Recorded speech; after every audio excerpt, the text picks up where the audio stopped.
The following is a reading of Chapter 1 of the encyclical letter Magnifica Humanitas by Pope Leo XIV on safeguarding the human person in a time of artificial intelligence. Paragraph numbers are included for quick reference. A link to the text can be found in the description. Enjoy. Papal Archives in pure audio. Chapter 1. A dynamic approach faithful to the gospel. 17. In this first chapter, I intend to present synthetically how the social doctrine of the Church has taken shape in the recent papal magisterium and in the Second Vatican Council, in order to demonstrate its dynamic character. Indeed, in each era, the res novae require that this teaching address historical questions in the light of revealed truth. In this regard, artificial intelligence, too, should not be considered as merely yet another theme to be studied or a crisis to be managed, but rather as a development that challenges the categories of social doctrine from within, calling for their further development in fidelity to the gospel. 18. This overview, however, would not be very comprehensible if, before reflecting on the contribution of individual popes and their most relevant documents, we do not first clarify some fundamental principles concerning the way in which the Church exists in history and relates to the world. Failing to do so would expose social doctrine to the risk of being perceived as an undue interference in worldly matters or as an external code of ethics imposed from above. In reality, it stems from a Church that walks alongside humanity, recognizing the autonomy of earthly realities and the distinction between ecclesial and political communities. Indeed, it is for this very reason that she strives to serve the common good. A Church journeying through human history. 19. The Church is present in the world as a sign of unity for the entire human family. She recognizes today's questions and challenges as the current setting in which to carry out her particular vocation of listening, dialogue, and service, and of being responsive to everything concerning the lives of contemporary men and women. This involvement in people's lives helps the Church understand ever more clearly that her mission has a historical scope and entails a responsibility for the way in which social relations are built. For this reason, she cannot consider herself a stranger to the forces shaping society.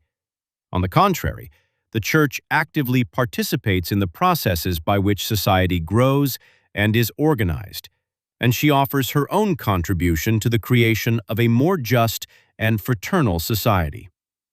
Pope Francis emphasized this historical dimension of the Church's mission. No one can demand that religion should be relegated to the inner sanctum of personal life, without influence on societal and national life, without concern for the soundness of civil institutions, without a right to offer an opinion on events affecting society. 20. The Church's vocation and duty to accompany humanity in the specifics of history leads her to recognize that earthly realities possess their own proper character and order. The Second Vatican Council expressed this principle with particular precision in the pastoral constitution Gaudium et Spes, whose 60th anniversary we remembered and celebrated with gratitude on December 7, 2025. If, by the autonomy of earthly affairs, is meant that created things and societies themselves enjoy their own laws and values, then the demand for autonomy is perfectly in order. This affirmation shows that creation bears the imprint of an original goodness that our human outlook must preserve, cultivate, and bring to fulfillment. In this regard, the Church offers herself in a way that helps to interpret reality in all its depth. She supports with humble firmness the choices that promote the dignity of every person, the cohesion of communities, and the good of all. The Church thus stands alongside the world without overpowering it, so that the promise of justice and peace that the Holy Spirit continues to sustain in the heart of humanity may come to fruition in every human endeavor. 21. Recognizing that God upholds the freedom of men and women in the unfolding of history, the Second Vatican Council affirmed the distinction between the ecclesial community and the political community, emphasizing that each must operate with full autonomy. The Church's presence in the world is also expressed through her relationship with civil society and public institutions. By engaging with these entities, the Church acknowledges the value of social and political realities and honors their specific responsibilities, supporting everything that fosters the well-being of individuals and strengthens the fabric of society.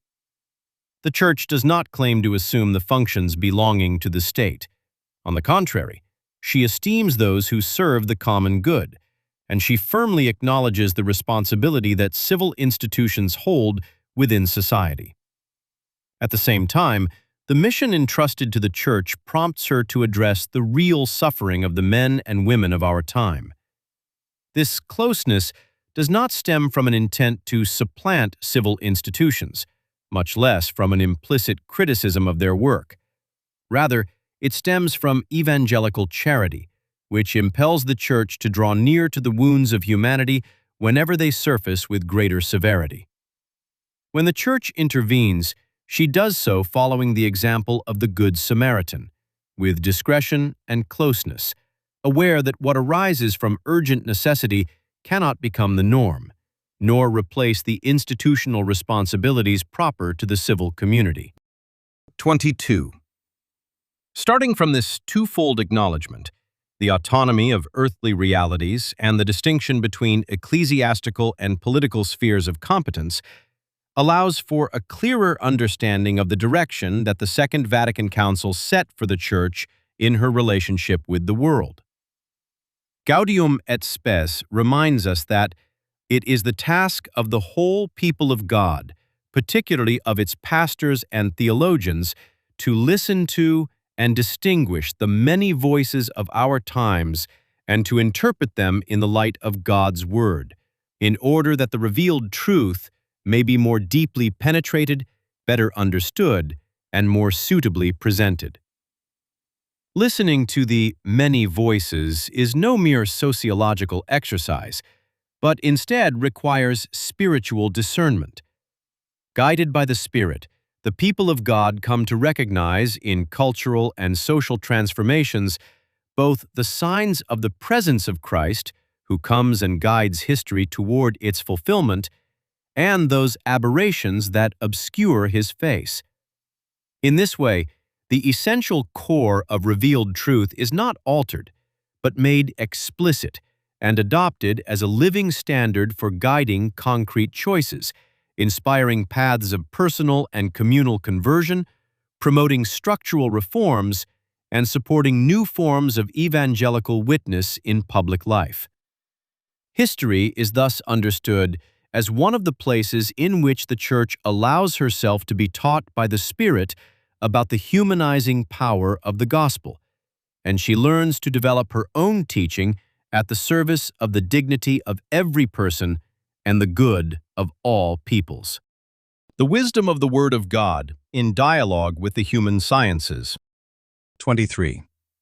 The Church regards all who sincerely seek truth, goodness, and beauty as companions on the journey, and considers them as precious allies in defending the dignity of every person and in caring for creation. Adopting the pastoral approach of the Second Vatican Council, which invites us to listen, discern, and interpret the signs of the times, and enlightened by the wisdom of the Word, the Church is not afraid to encounter human knowledge. Indeed, the Word of God provides reliable standards for establishing paths of justice and opening ways of reconciliation and peace among peoples. When it comes to applying these standards to the complex situations of our time, the contributions of philosophy and of the human and social sciences is essential. These disciplines help us understand and analyze cultural, economic, and political dynamics more deeply. St. John Paul II recalled that the Church welcomes the contributions of the social sciences in order to draw from them concrete insights that help her carry out her magisterial office. A dialogue with such kinds of knowledge does not diminish the power of the gospel. On the contrary, it makes it possible to identify with greater clarity what genuinely fosters the lives of individuals and communities. Following this perspective, Pope Francis emphasized that when dealing with many specific questions, the Church does not claim to offer a definitive opinion, but recognizes the importance of listening to scientific research and of encouraging a serious and honest debate among experts while welcoming a diversity of opinions. 24. Nourished by this fruitful dialogue between the gospel and human knowledge, the Church has progressively developed her social doctrine, cultivating in history a wise patrimony marked by theological and anthropological coherence rooted in the Christian understanding of the person. Precisely because this patrimony arises from faith and a corresponding vision of reality, it does not amount to a repertoire of technical solutions or an economic or political model to be set against others.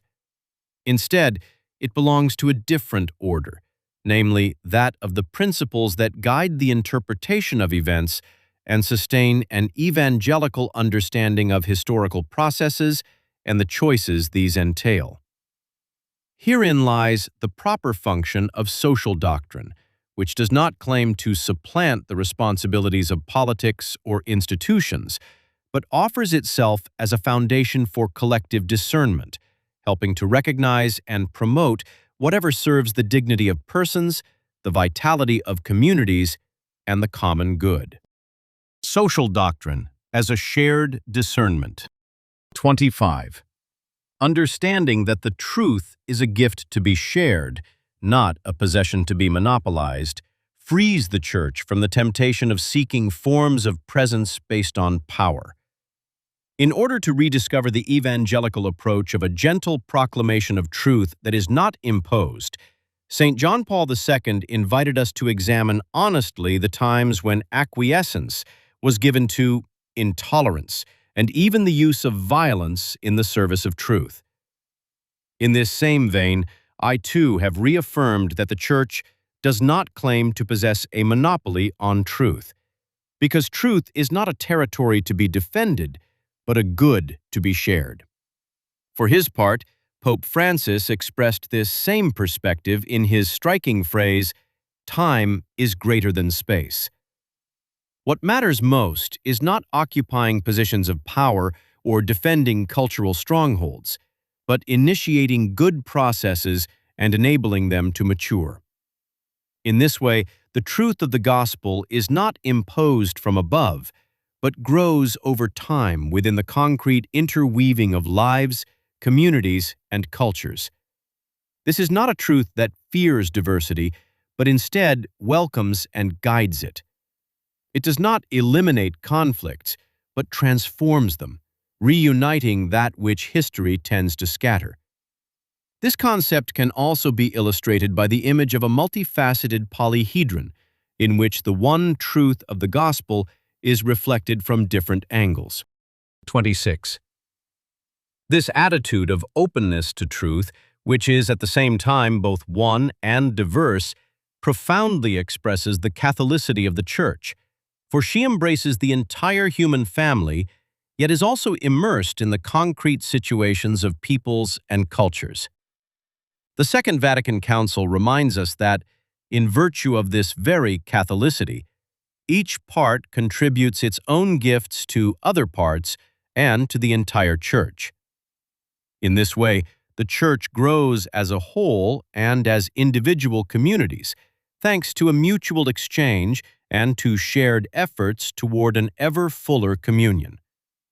It follows then that the people of God are not only gathered together from many peoples, but are also intertwined through different functions, vocations, cultures, and traditions, each being called to support and enrich one another. From this perspective, St. Paul VI acknowledged that, given the great variety of historical situations, It is unrealistic to think that the Church's social doctrine can propose a single response that is valid in all contexts. For this reason, he invited each Christian community to interpret the reality in its own country with clarity and responsibility. The fruitful tension between the universality of the Church's mission and her local roots is an intrinsic aspect of her life, for she encompasses the whole world, while addressing the specific issues of each context as the real setting in which the gospel takes shape. 27. In light of what has been said so far, the Church's social doctrine can be seen more authentically. It is not a handbook of principles and norms to be applied, but a process of shared discernment. It is born from the encounter between the eternal truth of the gospel and the questions of history. It allows itself to be challenged by the signs of the times and draws nourishment from the contributions of science, culture, and human experience. Therefore, when the dignity of our brothers and sisters is violated, when politics fails to address the tragedies of humanity, when the economy turns against the person or science oversteps the limits of its competence, the Church, together with other Christian denominations and believers of other religions, must make her voice heard, not in order to dominate, but to promote communion. Understood in this way, social doctrine becomes a theology of communion in history, a history in which the Word made flesh continues to be present through dialogue, memory, and prophecy. The development of social doctrine from Leo XIII to the present. 28. Having outlined the way in which the Church is present in history and engages in dialogue with the world, I would now like to consider the development of social doctrine in the magisterium, which has responded to the major social transformations from the 19th century to the present day. Naturally, I cannot do justice to the full richness of this teaching, whose fundamental principles are presented in the compendium of the social doctrine of the Church, and have been further examined by recent magisterial teaching. Nor can I systematically explore everything that has been developed in the encyclicals of my late venerable predecessors, especially in Laudato Si and Fratelli Tutti. Nevertheless, I will emphasize some essential points in order to show how the present text stands in continuity with that tradition. I would also like to stress how, within this tradition, the unchanging core of revealed truths regarding the human person and society is constantly intertwined with a renewed capacity for listening to historical situations and for responding to contemporary issues. I will now review some of the significant stages of this development, beginning with the period inaugurated by the encyclical Rerum Novarum. The first stages of the Church's social doctrine. 29. What we now call the social doctrine of the Church is not a spontaneous product of the modern age.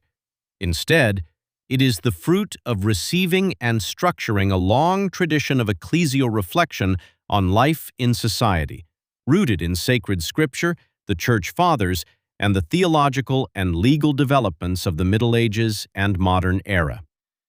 Although the expression social doctrine of the Church was coined by Pius XII in 1950, its content began to take shape as an organic corpus of social teaching with Leo XIII's encyclical Rerum Novarum.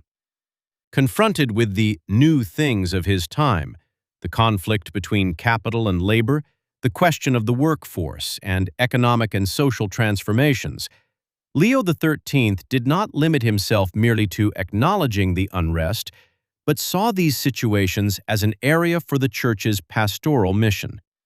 He exposed them to rigorous discernment, illuminating their causes and possible solutions in the light of the gospel and an integral vision of the human person created in the image of God.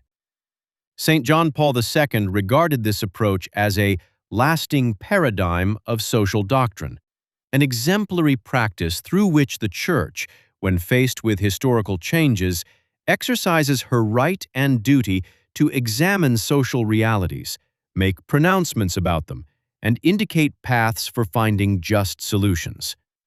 In this way, the perennial contents of the faith and ancient ecclesial wisdom find expression in a living doctrine that remains faithful to the gospel, while growing in response to the new things of every era. 30. Leo XIII's encyclical Rerum Novarum constitutes a milestone in the development of the Church's social teaching. The document places the dignity of work and of workers at the forefront of its reflection, affirms the right to a fair wage for oneself and one's family, recognizes that persons have a fundamental value that takes precedence over capital and profit, defends private property along with its indispensable societal role, esteems workers' associations, and proposes forms of cooperation between the different components of society as an alternative to the mentality of class struggle. It is not surprising, then, that Pius XI defined it as the Magna Carta of Christian social action. In Rerum Novarum, the Church's ancient wisdom regarding the human person and life in society took on a new form capable of responding to the industrial age and offering the first major systematic framework for the social doctrine that would be further developed in the following decades. While many of the historical conditions described by Leo XIII have changed, at least two insights remain highly relevant today: the primacy of human labor over any mindset focused solely on finance or productivity, with the consequent attention to the people and families most susceptible to exploitation, and the inseparable link between proclaiming the gospel and pursuing a more just social order.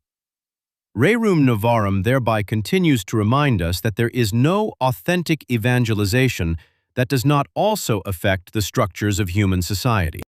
31. Pius XI's encyclical Quadragesima Anno was published in 1931 on the 40th anniversary of Rerum Novarum, at the height of a major global economic crisis, marking a further step in the Church's social teaching. Rather than limiting itself to addressing the workforce question, it broadened its focus to encompass the overall structure of the economic and political order. The encyclical denounces the concentration of economic power in the hands of a few, criticizes both unlimited competition and collectivist projects that undermine the freedom and responsibility of the individual, strongly affirms the worker's right to association, and reiterates the requirement that wages be proportionate not only to performance, but also to the needs of workers and their families. Within this framework, Pius XI systematically formulated the principle of subsidiarity, which was to become one of the cornerstones of social doctrine. According to this principle, whatever can be carried out by individuals, families, intermediary organizations, and local communities should not be carried out by higher-level authorities. Alongside these contributions, in various interventions of his magisterium, from the encyclicals Non abbiamo bisogno and Mit brennen der Sorge to Divini Redemptoris, Pius XI clearly recalled the societal role of private property and denounced forms of totalitarianism that demean the dignity of the person, stifle life in society, exalt the state above its just value, and discriminate according to race.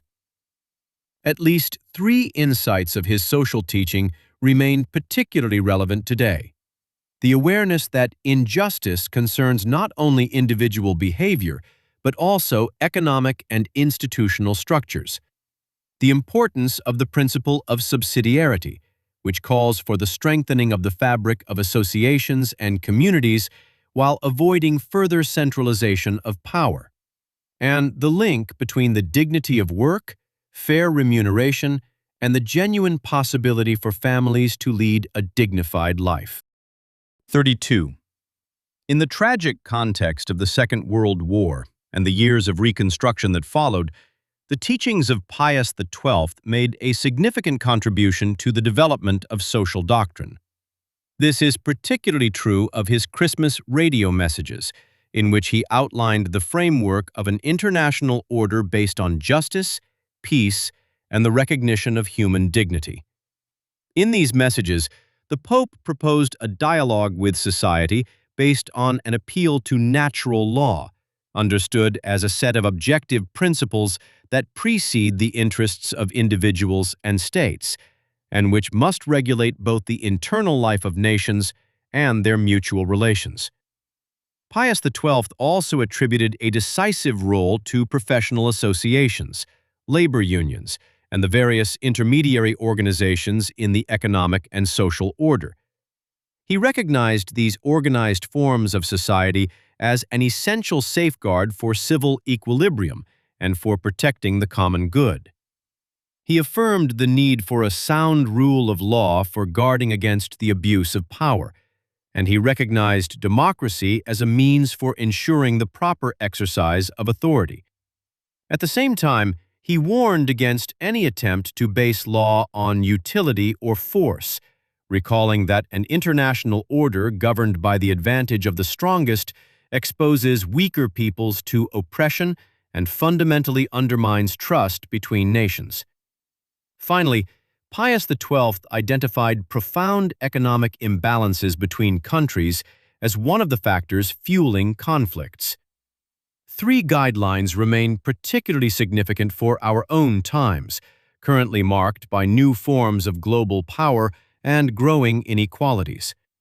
The need for law to take precedence over interests, the awareness that economic disparities are a breeding ground for tension and violence, and the necessity of a network of associations capable of mediating between the individual and the state. These guidelines continue to provide important criteria that enable social doctrine to interpret the dynamics of globalization and promote a more just and peaceful international order. The years of the Second Vatican Council. 33. A new phase in the Church's social teaching began with St. John XXIII, who placed a greater emphasis on the global dimension of social issues and the language of rights. In Mater et Magistra, he presented the Christian faith as a light capable of uniting heaven and earth. He recalled that while the Church's primary mission is the sanctification and proclamation of eternal goods, she does not neglect the concrete needs of people's daily lives and is concerned with every authentic human good. Based on this unified vision of humanity, John XXIII emphasized that societal life requires a balance between the initiative of citizens and groups, who are called to organize themselves and work together, and the action of the state, which must coordinate and provide support without stifling the freedom and responsibility of individuals. Hence, he drew attention to fair remuneration for work, worker participation, and the growing disparities between countries. A few years later, in Pacem in Terris, John XXIII addressed for the first time not only the faithful, but also all people of good will, organically linking the dignity of the person to the recognition of fundamental rights and duties, and proposing a direction for society, at the international level too, based on truth, justice, love, and freedom. In the present day, which is marked by widespread conflict and new forms of global interdependence, the following aspects of his thought remain particularly significant: the universal perspective of his appeal, his reference to human rights as a shared framework, and his conviction that lasting peace requires institutions and relations between peoples that are inspired by the dignity of every person.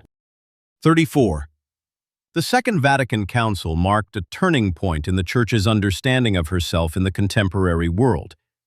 In the pastoral constitution Gaudium et Spes, the Council presented the image of a Church that is close to humanity, engaged with the world, and committed to reflecting on the concrete reality of historical situations, rather than abstract concepts. The text addresses the major issues of marriage and the family, economic and societal life, the political community, war, and peace. It insists that economic and institutional structures are just only to the extent that they serve the integral development of the person and promote the responsible participation of all. The importance of this conciliar document for the social doctrine of the Church lies not only in having opened up horizons for thematic reflection, but also in its method of discernment that invites us to interpret historical changes guided by the gospel and human expertise. This approach reveals that dialogue with the world is not a tactical choice for the Church, but a concrete expression of her mission, because the gospel, like leaven, is capable of transforming the structures of society from within and forging paths toward a greater humanity.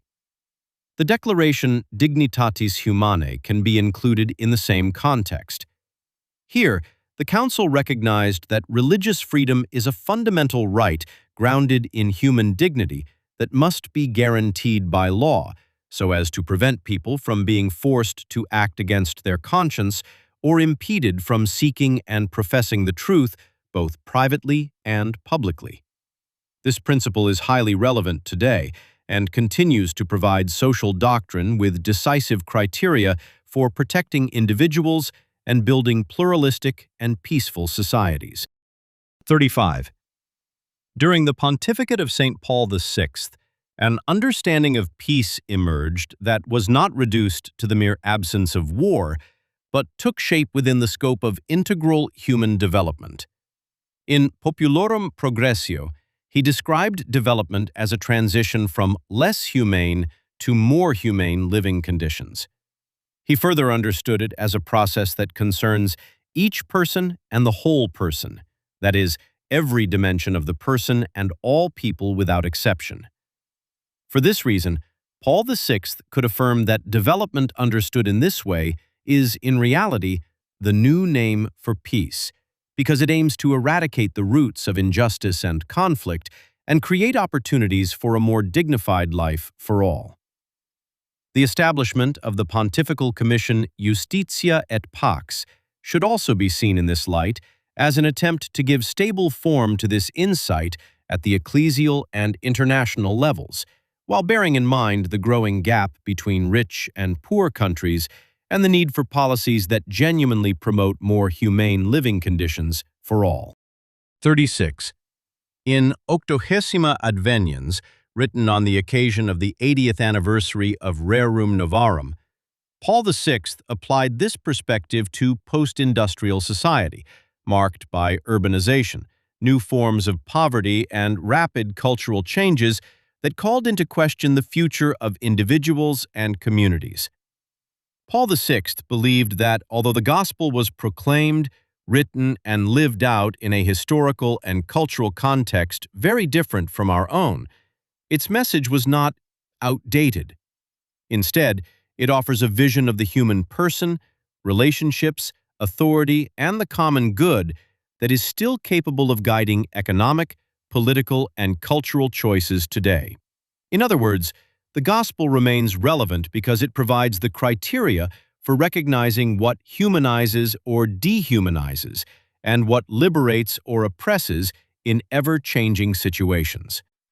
For the social doctrine of the Church, Paul VI's most demanding legacy is precisely this: as long as there are people in the world who are excluded from the development befitting human dignity, the Christian community cannot be content with a theoretical proclamation of peace.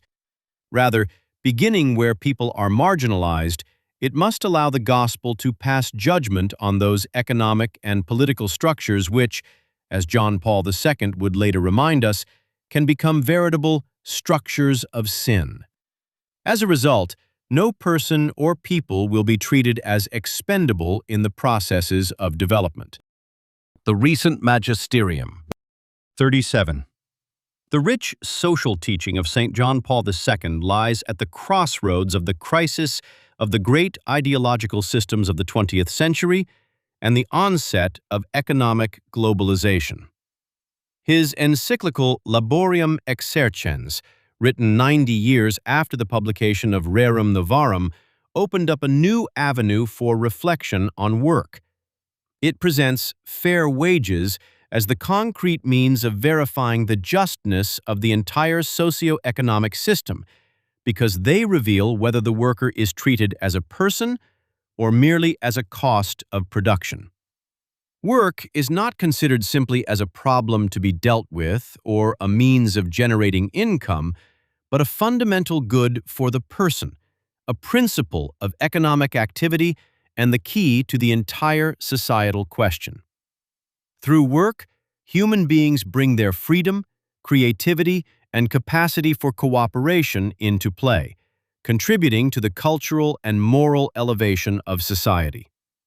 In light of this, the various kinds of job insecurity, fragmented career paths, and automation must not be evaluated solely in terms of efficiency, but in relation to the dignity of the worker, the right to sufficient remuneration, and the genuine possibility of participating in society.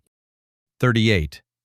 With his encyclical Sollicitudo Re Socialis, marking the 20th anniversary of Populorum Progressio, John Paul II re-examined the scourge of underdevelopment. He acknowledged the failure of numerous attempts to accelerate the economic development of poor peoples and to assist them in the process of industrialization, noting the persistent and, indeed, widening gap between the world's North and South. He also denounced the economic, financial, and commercial mechanisms that, managed by the strongest economies, structurally favor their own interests while stifling weaker economies. And he asked that they be subjected to serious ethical, not just technical scrutiny. In this context, solidarity was understood as a concrete, shared responsibility among individuals, peoples, and nations, a form of social friendship or political charity oriented toward the civilization of love proposed by Paul VI. 39. On the centenary of Rerum Novarum, the encyclical Centesimus Annus offered a reflection on the collapse of the Soviet system and the rise of democracy and the market economy. St. John Paul II reiterated Pius XII's message that the Church values democracy insofar as it guarantees the effective participation of citizens, enables them to elect and peacefully replace their leaders, and prevents power from being monopolized by small elite groups motivated by particular or ideological interests. Likewise, the Church recognizes the positive potential of the market and private initiative only if they remain subordinate to the moral law and are guided by the principle of solidarity, without sacrificing the most vulnerable to the rationale of profit. This adds a particularly relevant legacy to the social doctrine of the Church. The affirmation of the link between the dignity of work, solidarity among peoples, a critical assessment of democracy and the market economy continues to provide criteria for evaluating new forms of exploitation, exclusion, and crises in political representation. 40. In his social encyclical Caritas in Veritate, Pope Benedict XVI sought to reassess and expand the concept of development presented in Populorum Progressio, interpreting it in light of globalization. He noted that such development should translate into real growth of benefit to everyone and genuinely sustainable. That is, economic progress that is truly inclusive and respectful of the limits of creation. He reaffirmed, however, that in wealthy countries new kinds of poverty were emerging as well as unprecedented forms of exclusion, while in poorer regions, small minorities lived in consumerist affluence alongside situations of dehumanizing poverty. In addition, he observed that the new global economic and financial system, marked by a vast mobility of capital and means of production, had reduced the political power of states and their ability to influence economic processes. For this reason, Benedict XVI reiterated that economic activity cannot claim to solve social problems simply through the expansion of a commercial mentality, but must be ordered toward the common good, for which the political community bears its own irreplaceable responsibility. 41. Benedict XVI placed charity at the center of his analysis, stating that it is at the heart of the Church's social doctrine, provided that it is always united with truth. He also noted with concern that there is a tendency to dismiss moral relevance precisely within the social, legal, political, and economic fields. The originality of his contribution lies in showing that development, justice, institutions, and the market are not neutral realities, but spaces where charity in truth must find historical expression. This teaching is especially relevant today in light of growing inequalities, pressures in the financial markets, the environmental crisis, and a lack of trust in politics. It stands as an invitation to evaluate every model of development on its ability to be inclusive and sustainable, to rebuild the relationship between economics and politics on the common good, and to acknowledge the critical and generative role of charity in public life. 42. Pope Francis's social teaching develops along the lines of Gaudium et Spes, which invites us to view history through the lens of human hopes and vulnerabilities, and to bring them into dialogue with the gospel. This approach emerges with particular clarity in Evangelii Gaudium, where he states that the Christian proclamation has an intrinsic social dimension and calls for a church capable of listening to the cry of the poor, migrants, and victims of new forms of slavery. Francis's insistence on a synodal church, a church that walks together, that seeks to read the signs of the times in the light of the gospel, and allows herself to be evangelized by the poor with whom she shares history, also fits into this perspective. 43. In Laudato Si, Francis provided the first significant systematic treatment of the environmental crisis in a social encyclical, demonstrating that it is not an isolated issue, but rather the ecological aspect of the contemporary socio-economic crisis. His proposal for an integral ecology combined care for our common home with the preferential option for the poor, and strongly affirmed that the cry of the earth and the cry of the poor cannot be separated. In this light, the universal destination of goods was brought to the forefront, alongside the critique of a technocratic paradigm that seeks to reduce everything to an object to be dominated.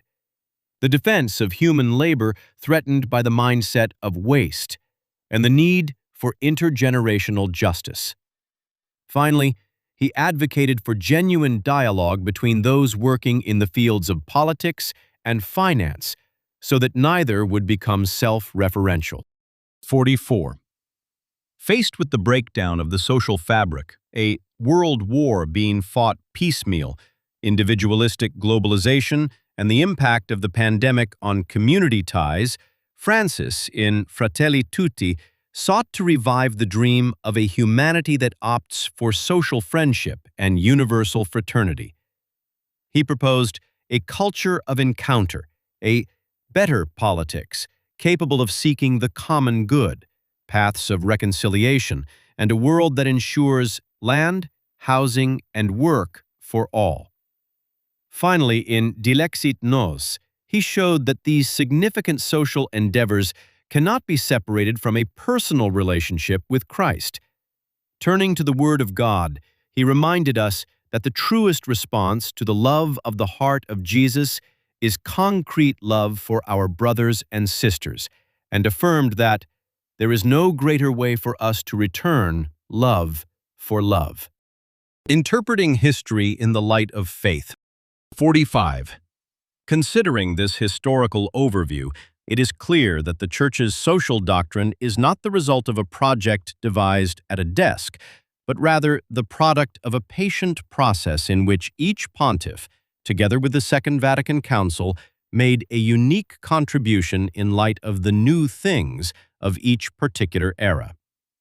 In response to the challenges of their time, each one interpreted historical changes according to the gospel, bringing to light different aspects of a single heritage: the dignity of the person, the value of work, the universal destination of goods, solidarity and subsidiarity, care for creation, and the centrality of peace and fraternity.